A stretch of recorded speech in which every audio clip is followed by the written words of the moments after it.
Civilians में आप सभी का स्वागत है। आज की क्लास में हम जेपीएससी मेंस पेपर 4 अर्थात भारतीय संविधान एवं राज्य व्यवस्था तथा लोक प्रशासन एवं सुशासन को शुरू करेंगे। क्लास को शुरू करने से पहले हम लोग थोड़ा सा जान लेते हैं कि क्वेश्चन किस प्रकार से रहता है। तो हम लोग को जो भी क्वेश्चन मिलेगा एग्जाम में वो दो सेक्शन में बटा हुआ होगा, एक सेक्शन ए और सेक्शन बी। सेक्शन ए जो है वो कंपलसरी है, यानी कि इसको बनाना अनिवार्य है, जिसमें 20 MCQ टाइप के क्वेश्चन होंगे और प्रत्येक क्वेश्चन 2 मार्क्स का होगा। यानी कि अगर 20 MCQ क्वेश्चन और प्रत्येक क्वेश्चन 2 मार्क्स का, यानी टोटल नंबर ऑफ मार्क्स हो जाएगा 40 हो जाएगा। तो सेक्शन ए जो हो गया वो MCQ टाइप का होगा, जिसमें एक क्वेश्चन 2 मार्क्स का होगा, यानी टोटल 40 मार्क्स हो जाएगा, जिसको बनाना अनिवार्य है। फिर आता है सेक्शन बी। तो सेक्शन बी में 8 क्वेश्चन होगा और इसको लेंथी आंसर लिखना होगा, यानी कि सब्जेक्टिव टाइप का होगा, जिसमें से 8 क्वेश्चन में से हम लोग को बनाना है 4 क्वेश्चन। यानी कि 4 क्वेश्चन हम लोग को जो भी लगे कि हम इसको लिख सकते हैं वो 4 क्वेश्चन हमको बनाना है, बाकी 4 क्वेश्चन हम लोग छोड़ सकते हैं। एक क्वेश्चन जो होता है वो यहाँ पे 40 मार्क्स का होता है, यानी कि 4 क्वेश्चन हम लोग का 160 मार्क्स का हो जाएगा। तो सेक्शन बी में 8 क्वेश्चन होंगे, जिसमें से हम लोग को जो भी सरल लगे वो 4 क्वेश्चन बनाना है। एक क्वेश्चन 40 मार्क्स का होगा, यानी कि 4 क्वेश्चन 160 मार्क्स का हो जाएगा। तो जो पेपर 4 है वो टोटल नंबर हो गया 200 मार्क्स का हो जाएगा, जिसमें से सेक्शन ए जो हो गया वो हम लोग का 40 मार्क्स और सेक्शन बी 160 मार्क्स, यानी टोटल हो गया 200 मार्क्स। तो पेपर 4 जो हो गया, जो कि भारतीय संविधान एवं राज्य व्यवस्था तथा लोक प्रशासन एवं सुशासन का, वो 200 मार्क्स का होगा, जिसमें से सेक्शन ए से 40 मार्क्स और सेक्शन बी से 160 मार्क्स, यानी कि ऑल ओवर 200 मार्क्स का पेपर होगा, जिसमें से सेक्शन ए जो है वो कंपलसरी है। पहला चैप्टर है भारतीय संविधान की प्रस्तावना। क्वेश्चन है हम लोग के पास, भारतीय संविधान की प्रस्तावना में निहित पंथ निरपेक्षता, लोकतांत्रिक और समाजवादी दर्शन की व्याख्या करें। इसका PDF जो है वो आपको टेलीग्राम चैनल पे मिल जाएगा और टेलीग्राम का लिंक आपको डिस्क्रिप्शन में दिया हुआ होगा, तो आप उसके थ्रू टेलीग्राम चैनल पे ऐड हो सकते हैं। तो क्वेश्चन में क्या बोला गया है कि भारतीय संविधान की प्रस्तावना में जो भी दर्शन है, जैसे कि हो गया प्रभुत्व संपन्न हो गया, समाजवादी हो जाएगा, पंथ निरपेक्षता या फिर लोकतंत्रात्मक गणराज्य, ये सारे दर्शन हैं, जिनमें से इस क्वेश्चन में बोला गया है एक हो गया पंथ निरपेक्षता, दूसरा हो जाएगा लोकतांत्रिक दर्शन और तीसरा समाजवादी दर्शन जो है, इन तीनों के बारे में व्याख्या करना है। तो क्वेश्चन को अटेम्प्ट कैसे करेंगे हम लोग कि 3 चीज़ है। सबसे पहला चीज़ कि 3 दर्शन का बात किया गया क्वेश्चन में, एक पंथ निरपेक्षता, सेकंड लोकतांत्रिक और तीसरा समाजवादी। तो सबसे पहला कि हम लोग समझेंगे कि पंथ निरपेक्षता क्या है और इससे रिलेटेड जो भी आर्टिकल्स होंगे उसको लिखेंगे। सेम चीज़ लोकतांत्रिक में लोकतांत्रिक मतलब क्या होता है और उससे रिलेटेड जो आर्टिकल होंगे उनको लिखेंगे। और थर्ड चीज़ समाजवादी क्या है और उससे रिलेटेड जो भी आर्टिकल होंगे उनको लिखेंगे। जहाँ पर लगेगा कि डायग्राम बनाने की आवश्यकता है उसको बनाएंगे, ज़बरदस्ती हर जगह डायग्राम बनाने की आवश्यकता नहीं होगी। तो बोला गया है कि प्रस्तावना में जो भी दर्शन है उन दर्शन में से 3 दर्शन का बात किया गया है, पंथ निरपेक्षता, लोकतांत्रिक और समाजवादी, ये तीनों के बारे में व्याख्या करना है। तो यहाँ पे सबसे पहले हम लोग जान लेते हैं कि आखिर प्रस्तावना है क्या। तो जैसे भी कोई भी बुक होता है उसका सबसे पहले क्या होता है, भूमिका होता है। उसी प्रकार से भारतीय संविधान में जो प्रस्तावना है वो भूमिका का रोल प्ले करता है।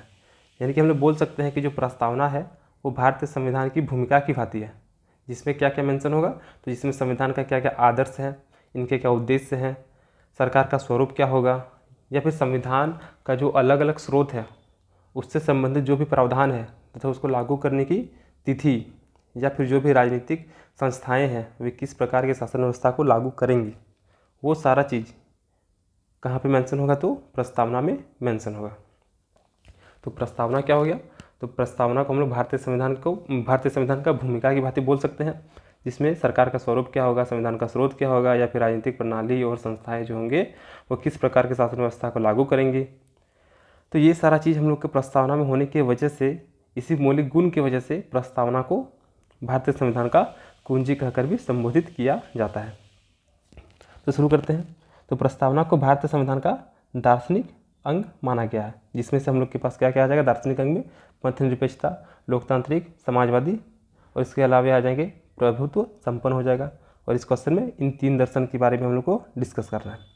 तो प्रस्तावना को भारतीय संविधान का दार्शनिक अंग माना गया है। तो चूंकि क्वेश्चन में बोला गया है कि दर्शन की व्याख्या करें, तो सिंपल सा इसी से हम लोग को इस लाइन को उठा लेना है कि दर्शन की व्याख्या करें तो प्रस्तावना को भारतीय संविधान का दार्शनिक अंग माना गया है, जिसमें यह दर्शाया गया है कि भारत की राजनीतिक प्रणालियाँ एवं संस्थाएं किस प्रकार की शासन व्यवस्था को लागू करेंगी एवं इस व्यवस्था के संचालन के तहत किन लक्ष्यों एवं आदर्शों को प्राप्त करेगी। इसी मौलिक गुण के कारण प्रस्तावना को भारतीय संविधान की कुंजी कहकर भी संबोधित किया जाता है।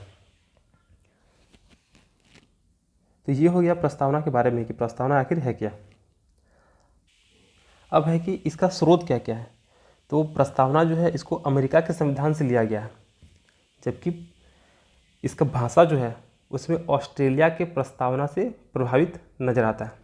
तो क्या हो गया कि प्रस्तावना जो उसको अमेरिका के संविधान से लिया गया है, जबकि प्रस्तावना का जो भाषा है उस पर ऑस्ट्रेलियाई संविधान की प्रस्तावना का प्रभाव नजर आता है। इसके साथ ही साथ प्रस्तावना में जो हम लोग का स्वतंत्रता, समानता और बंधुता है वो सब फ्रांस की क्रांति से लिया गया है। तो भारतीय संविधान की प्रस्तावना को अमेरिका के संविधान से लिया गया है, जबकि इसकी भाषा को ऑस्ट्रेलिया के संविधान से लिया गया है। और साथ ही साथ प्रस्तावना में उल्लेखित समानता, स्वतंत्रता तथा बंधुता फ्रांस की क्रांति से लिया गया है। अब है प्रस्तावना का आखिर उदय कैसे हुआ था। तो पंडित जवाहरलाल नेहरू के द्वारा 13 दिसंबर 1946 को संविधान सभा में उद्देश्य प्रस्ताव रखा गया था और उसी से प्रस्तावना का उदय हुआ था, जिसके कारण भारतीय संविधान की प्रस्तावना को उद्देशिका कहकर भी संबोधित किया जाता है।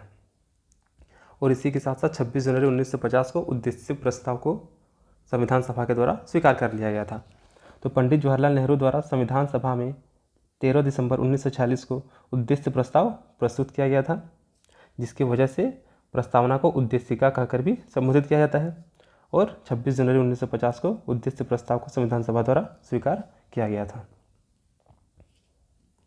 अब प्रस्तावना में जिन शासन की पद्धतियों को प्रमुखता से जगह दी गई है उसमें पंथ निरपेक्षता, लोकतंत्र और समाजवाद मुख्य हैं। इसके अलावे और भी है, जैसे कि हो जाएगा संपूर्ण प्रभुत्व संपन्न और एक गणराज्य। और जैसा कि हम लोग को पता है कि 42वां संविधान संशोधन 1976 के द्वारा 3 शब्द को जोड़ा गया था। 42वां संविधान संशोधन 1976 के द्वारा प्रस्तावना में 3 शब्द को जोड़ा गया था। वो सब है समाजवादी, पंथ निरपेक्ष और तीसरा हो जाएगा अखंडता। तो ये तीनों शब्द यानी कि समाजवादी, पंथ निरपेक्ष और अखंडता, ये तीनों शब्द जो है वो 42वां संविधान संशोधन 1976 के द्वारा प्रस्तावना में ऐड किया गया था। और इनमें से इन 2 चीज़, एक समाजवादी और एक पंथ निरपेक्षता को इसमें हम लोग को इस क्वेश्चन में पढ़ना है। तो प्रस्तावना में जिन शासन पद्धतियों को प्रमुखता से जगह दी गई है उनमें से क्या क्या हो जाएगा। चूँकि क्वेश्चन 3 चीज़ की बात किया गया है तो यही 3 चीज़ लेंगे हम लोग, पंथ निरपेक्षता, लोकतंत्र और समाजवाद। वर्तमान शासन प्रणालियाँ इन्हीं पद्धतियों का अनुसरण कर नव निर्माण का सृजन कर रही है एवं विगत वर्ष में आवश्यकता अनुकूलन इनमें संशोधन रूप भी विकसित किया गया है।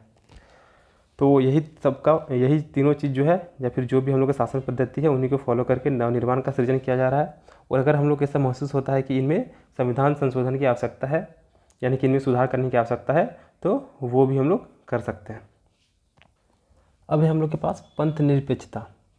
तो चूँकि इसको 42वां संविधान संशोधन के द्वारा ऐड किया गया है 1976 में, तो पंथ निरपेक्षता जो है यह हम लोग के मूल रूप से भारतीय संविधान में नहीं था। इसको 42वां संविधान संशोधन 1976 के द्वारा प्रस्तावना में ऐड किया गया है। इसको पहले समझ लेते हैं हम लोग कि पंथ निरपेक्षता क्या है क्या।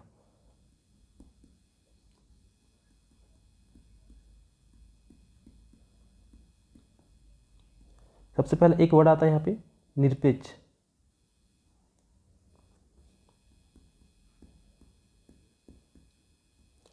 निरपेक्ष मतलब क्या हो गया, न्यूट्रल हो गया, यानी कि उदासीन हो गया।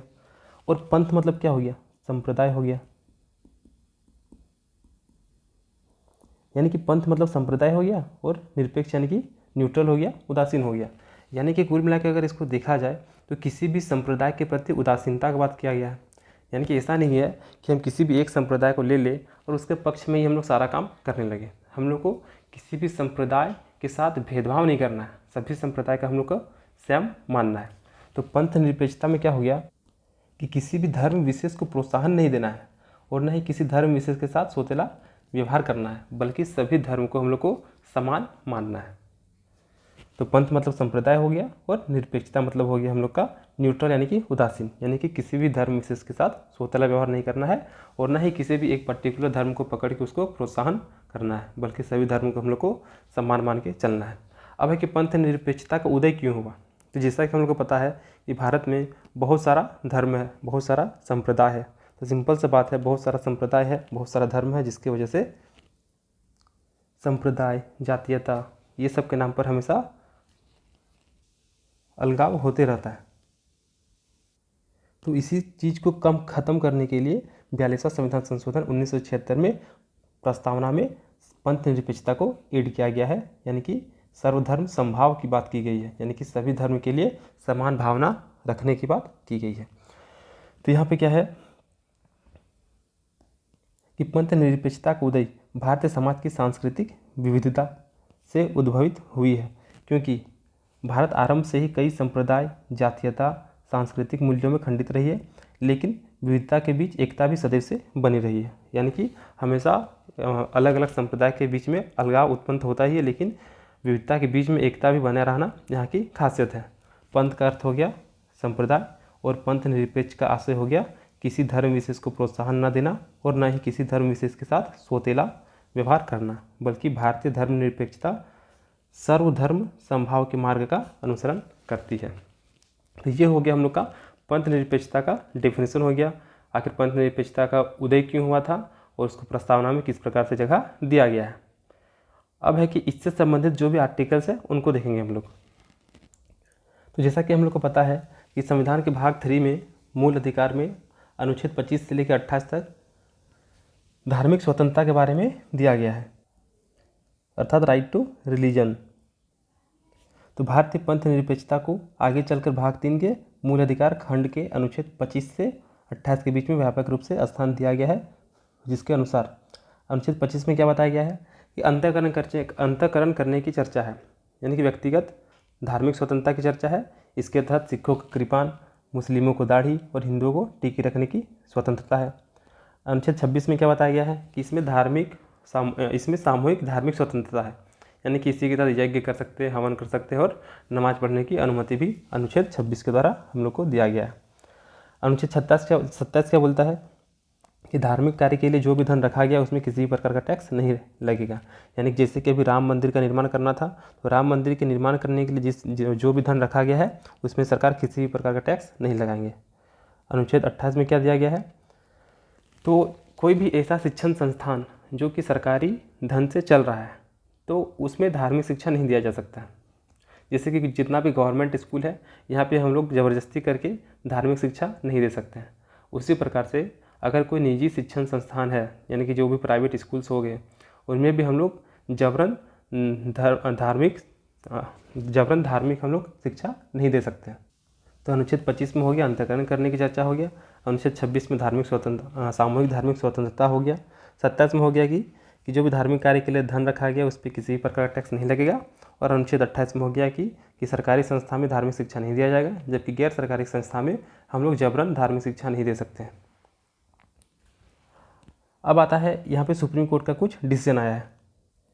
तो सुप्रीम कोर्ट ने क्या कहा कि अगर हम किसी भी संत का जीवनी पढ़ते हैं या फिर संस्कृत का अध्ययन करते हैं, गीता का रहस्यवाद को जानते हैं, तो ये सब को धार्मिक शिक्षा का अंग नहीं माना गया, क्योंकि ये सब क्या है, संस्कृत का एक भाषा है। जैसे कि अगर हम लोग संस्कृत पढ़ते हैं तो वो क्या है, संस्कृत का भाषा है, संस्कृत क्या है, एक भाषा है, ना कि हिंदू धर्म का धार्मिक शिक्षा है। उसी प्रकार से अगर हम उर्दू और अरबी का अगर हम पढ़ाई करते हैं तो वो इस्लाम धर्म का शिक्षा नहीं हो गया, बल्कि उर्दू और अरबी क्या है, एक भाषा है, जिस प्रकार से संस्कृत भाषा है। तो सुप्रीम कोर्ट ने क्या कहा कि अगर संस्कृत का अध्ययन या फिर संतों का जीवनी पढ़ते हैं तो वो धार्मिक शिक्षा का अंग नहीं माना जाएगा, क्योंकि संस्कृत क्या है, एक भाषा है, न कि हिंदू धर्म का धार्मिक शिक्षा।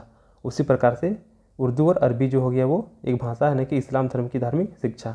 अर्थात सरकारी मदरसा अनुच्छेद 28 का उल्लंघन नहीं करता। इस प्रकार संविधान की प्रस्तावना में मजबूत पंथ निरपेक्षता की स्थापना पर बल दिया गया है। तो इस प्रकार से हम लोग का जो पहला चीज़ था पंथ निरपेक्षता वो कंप्लीट हो जाता है। अब जैसे कि यहाँ पे अगर हम चाहें अनुच्छेद 25, 26, 27, 28, तो यहाँ पे हम थोड़ा सा डायग्राम का यूज कर सकते हैं, लेकिन अगर इधर बात किया जाए तो इधर डायग्राम बनाने की कोई आवश्यकता नहीं है, वो ज़बरदस्ती हो जाएगा। अब अगला आता है हम लोग के पास समाजवादी। तो 3 चीज़ था हम लोग के पास, पंथ निरपेक्षता, समाजवादी और लोकतंत्र। तो जिसमें से पंथ निरपेक्षता खत्म हो गया, अब है समाजवादी। तो जिस प्रकार से पंथ निरपेक्षता हम लोग देखें कि वो सर्वधर्म समभाव की बात करता है, उसी प्रकार से समाजवादी में क्या हो गया कि जो भी गरीबी अमीरी हो गया, ऊंच नीच हो गया या फिर भेदभावपूर्ण जो भी जीवन है उसको समाप्त करना है। इसके अलावे जितने भी शोषण हो गए, यानी कि सामाजिक शोषण हो गया या फिर आर्थिक शोषण या फिर राजनीतिक शोषण, ये सबसे मुक्ति दिलाना है। इसीलिए समाजवादी शब्द को 42वां संविधान संशोधन 1976 के द्वारा प्रस्तावना में ऐड किया गया। तो संविधान की प्रस्तावना में समाजवादी, तो सेम चीज़ फिर से हम लोग यहाँ पे वही करेंगे कि समाजवादी का पहले डेफिनेशन या फिर जो भी हम लोग आता है उसको लिखेंगे और फिर इससे रिलेटेड जो भी आर्टिकल होगा उनको कंप्लीट करेंगे। तो संविधान की प्रस्तावना में समाजवादी मूल्यों को भी महत्ता प्रदान किया गया है, जो समानता के आदर्श पर आधारित है और समाजवाद के जरिए अमीरी गरीबी ऊंच नीच भेदभावपूर्ण जीवन को समाप्त करने का लक्ष्य रखा गया है। समाजवाद का अभिप्राय है भारतीय समाज में सभी प्रकार की शोषण प्रथा, अर्थात सामाजिक शोषण की बात किया गया है, आर्थिक शोषण और राजनीतिक शोषण, इन सभी शोषण से मुक्ति दिलाने के बाद समाजवादी में किया गया है। भारतीय संविधान ने जिस समाजवादी दर्शन को अपनाया है उसे लोकतांत्रिक समाजवाद का नाम दिया जाता है, जो मिश्रित अर्थव्यवस्था वाले स्वरूप को अपनाता है। इसके तहत अर्थव्यवस्था का राष्ट्रीयकरण एवं सरकारों द्वारा राष्ट्रीय संपदा का यथोचित उपयोग करने का अधिकार है।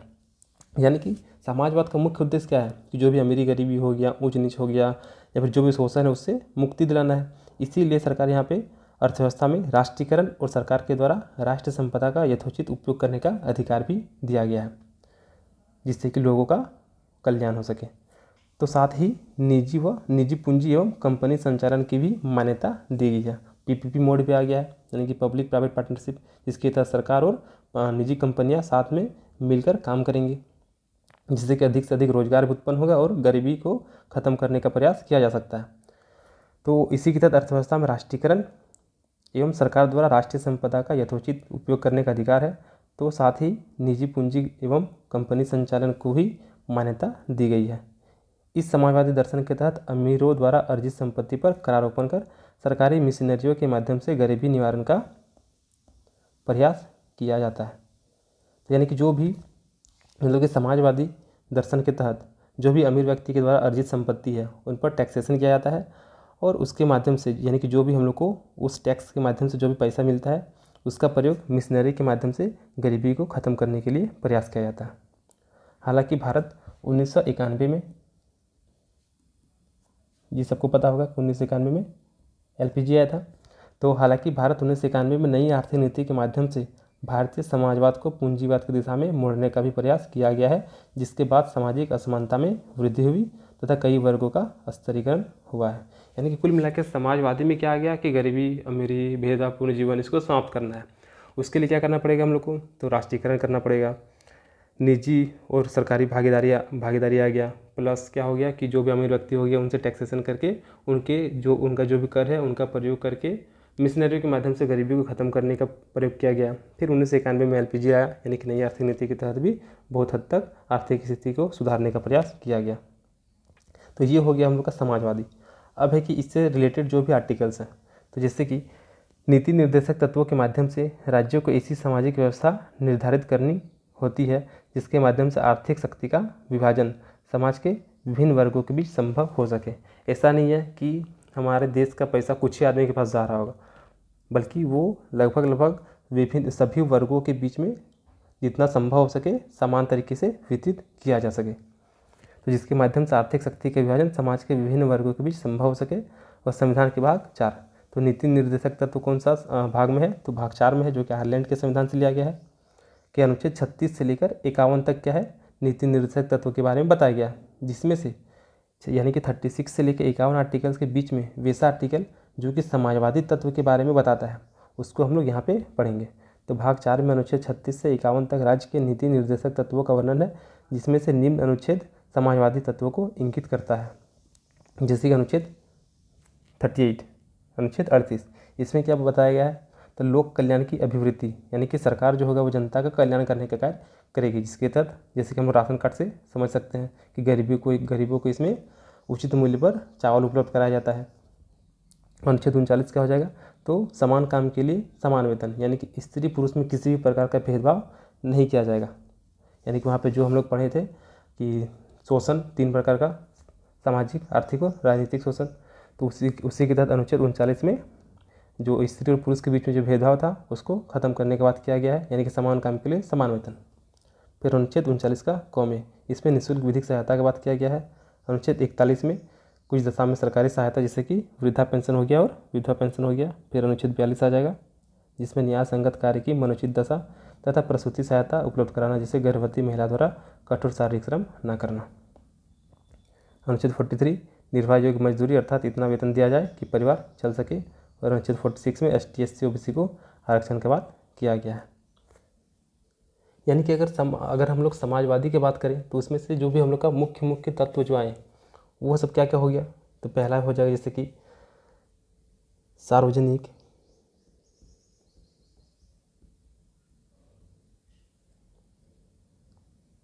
प्लस निजी क्षेत्र, ये दोनों क्या है? साथ में है, जिससे कि सार्वजनिक क्षेत्र की वरीयता प्राप्त हुआ। सेकंड क्या हो जाएगा? गरीबी,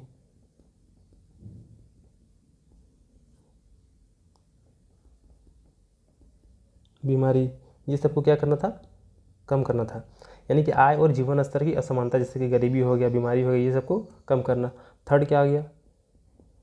जो भी संपत्ति है उसको समाज के विभिन्न वर्गों में बांटने के बाद किया गया था, यानी कि संपत्ति का केंद्रीकरण,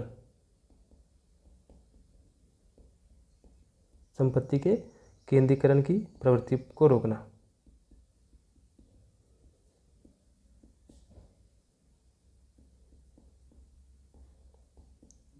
और 4 आ जाएगा हम लोग के पास मजदूरों और वंचित वर्गों का कल्याण करना, जो कि आर्टिकल्स में देखें तो मजदूरों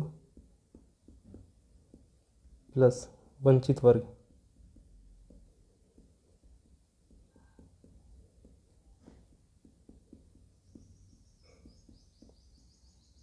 कल्याण करना। इसी के तहत हम लोग आर्टिकल 46 को पढ़े, जिसमें ST SC और OBC के आरक्षण के बाद किया गया। तो इस प्रकार से समाजवादी का हम लोग डेफिनेशन पढ़ लिए, उससे रिलेटेड जो भी आर्टिकल्स थे उसको कंप्लीट कर लिए। अब आता है थर्ड हम लोग का लोकतंत्रात्मक।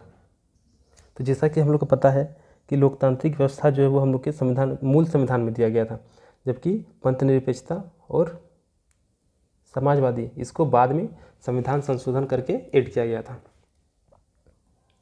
तो भारतीय संविधान में प्रस्तावना में शासन पद्धति के अंतर्गत लोकतांत्रिक व्यवस्था को ग्रहित किया गया। अब है कि लोकतांत्रिक व्यवस्था को ग्रहित किया गया है, तो लोकतांत्रिक का शाब्दिक अर्थ क्या होता है? तो जैसे लोकतंत्र का शाब्दिक अर्थ क्या हो गया? जनता का शासन और जनता के लिए शासन। अगर जनता का शासन है और जनता के लिए शासन है, यानी कि सिंपल सा बात है कि सरकार का जो भी शक्ति होगा वो जनता में ही निहित है, यानी कि सरकार के शक्ति का स्रोत क्या है? जनता ही है। अब इसमें क्या होता है कि हम लोग अपने जनप्रतिनिधियों का चयन करते हैं वयस्क मताधिकार प्रणाली के माध्यम से। जैसे कि हमको लगता है कि जो भी व्यक्ति हमें लगता है कि वो अच्छा काम करेगा, हम लोग क्या करते हैं? उसी को सेलेक्ट करते हैं। यानी कि वो हम लोग का सोच पे डिपेंड करता है कि ऐसा लगता है कि ये व्यक्ति अच्छा काम करने वाला है, तो हम लोग उसी को वोट करते हैं।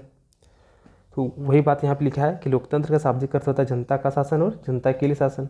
और लोकतंत्रात्मक शब्द इस बात में निहित है कि सरकार की शक्ति का स्रोत जनता में निहित है। इसके लिए भारत की जनता वयस्क मताधिकार प्रणाली के आधार पर जनप्रतिनिधियों का चयन करती है, जो उनकी सोच का प्रतिबिंब है। ये निर्वाचित प्रतिनिधि विधायिका एवं कार्यपालिका का आकार लेते हैं, जो शासन बनाने तथा शासन लागू करने के लिए जिम्मेवार होते हैं। हम लोग जिसे चुनकर भेजते हैं वही धीरे धीरे क्या होते हैं, विधायिका और कार्यपालिका का आकार लेते हैं, और वही लोग क्या करते हैं, कानून बनाते हैं और उसे लागू करते हैं। यानी कि यहाँ पे बात किया जाती है, यहाँ पे अप्रत्यक्ष लोकतंत्र का बात किया गया। हालांकि भारतीय लोकतंत्र पद्धति अप्रत्यक्ष लोकतंत्र का उदाहरण प्रस्तुत करती है। तो अप्रत्यक्ष लोकतंत्र ऐसा क्योंकि हम लोग क्या किए, चूँकि वयस्क मताधिकार प्रणाली के आधार पर हम लोग अपने जनप्रतिनिधियों का चयन करते हैं। अब यही जनप्रतिनिधि जाके संसद भवन में बैठेंगे और वहाँ पे ये लोग कानून बनाएंगे और उसको लागू करेंगे। यानी कि अगर हम लोग को लगे कि हम लोग का स्टेट में ये प्रॉब्लम है, तो वो प्रॉब्लम हम लोग के द्वारा जो भी निर्वाचित प्रतिनिधि है वो उस इश्यू को वहाँ पे उठाएंगे संसद भवन में। यानी कि डायरेक्टली हम लोग इसमें इन्वॉल्व नहीं है, हम लोग डायरेक्ट कानून नहीं बना रहे। कानून कौन बना रहा है, तो हम लोग के द्वारा जो भी सेलेक्ट किए गए प्रतिनिधि हैं वे जाके कानून बना रहे हैं। यानी कि हम लोग अप्रत्यक्ष रूप से इसमें शामिल है, जिसकी वजह से भारतीय लोकतांत्रिक पद्धति को अप्रत्यक्ष लोकतंत्र भी कहा जाता है। तो हालांकि भारतीय लोकतांत्रिक पद्धति अप्रत्यक्ष लोकतंत्र का उदाहरण प्रस्तुत करती है। इस प्रकार संविधान की प्रस्तावना भारतीय शासन पद्धति में पंथ निरपेक्षता, समाजवाद एवं लोकतंत्र, तो क्वेश्चन में चूँकि 3 ही चीज़ का बात किया गया था, तो 3 चीज़ पंथ निरपेक्षता, समाजवाद एवं लोकतंत्र, इन तीनों को समाहित करते हुए न्याय, स्वतंत्रता, समानता, एकता एवं अखंडता, भाईचारा जैसे मूल्यों को आगे बढ़ाने का प्रयास करता है। इस प्रकार प्रस्तावना संपूर्ण भारतीय संविधान का आधारभूत दर्शन, यानी कि क्वेश्चन में जो दर्शन का व्याख्या करने के बाद किया गया था उसी को हमने फिर से लिख दिए। इस प्रकार प्रस्तावना संपूर्ण भारतीय संविधान का आधारभूत दर्शन है। यानी क्वेश्चन में जो पूछा गया उसी को लेके चलना है, उसको छोड़ना नहीं है। कुंजी एवं जटिल समय में प्रकाश स्तंभ के तुल्य है। तो इस प्रकार से ये जो क्वेश्चन है वो हम लोग का कंप्लीट हो जाता है। इसका PDF आपको टेलीग्राम पे मिल जाएगा, और टेलीग्राम का लिंक जो है वो आपको डिस्क्रिप्शन में दिया रहेगा, जिसके थ्रू आप ऐड हो सकते हैं। तब तक के लिए धन्यवाद।